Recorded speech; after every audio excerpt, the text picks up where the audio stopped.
axmedow xuuraankaad waddaa waa xujiyayaabe in yar baan xaqiiqada dhabtaa kaaga xadayaaye marka laga xodxodanayo gaal xoolo laga qaado dimuqraadi xoogaysatiyo xeerar lagu faano waxba yaan xorriyad qowl dibnaa laga xayaysiine xarafkii ka qora dawladdani xuma ka dhiilaaba xabsigiiyo wuxuu mudanayaa liinta xoorka leh xusbi kale qofkii lagu arkaa waa xakamadiid xaakimiinta kaan ka mid ahayn waa la xidhayaa saxafiyiinta waxaa loo xanibay yaani xarakayn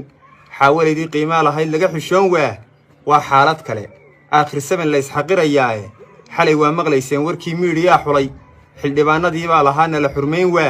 ka xasaanadda leh sidan haddii loo xagxaganayo bal xuurtada miskiin lagu hayana dib uga xaajooda tan ninkii xiniyaa lahaa sibiq xawaareeyo hablii qaar markii la xukumay xamar u yaaceen kaadh laga xoqdiyo silicunool xawiilan mooyaane xiise looma qabo kii dulmiga ka xarragoonaya ha yeeshee xalkeedaa la heli xaylo dabadii mar unbuu xilka u qabanayaa wiil xasiliyaa xayaatada adkaatiyo wakhtiga laga xuruumaayo insha allah xaysi noo curtiyo dhool gubaa xigiye xilli ay ahaataba shacbigu waa xasilayaae xejistaay sad khayrliyo nasiib xiimayaa imanay axmedow xuuraankaad waddaa waa xujiyayaabe xoogaal dhibaatada jirtiyo taabta xagaldaaca nin abwaana xaggan lama oggola inuu xaq sheegaaye xidigii qarnigan calanka siday xididka suugaanta xasan daahir weersame ninkaa shacabku xiiseeyo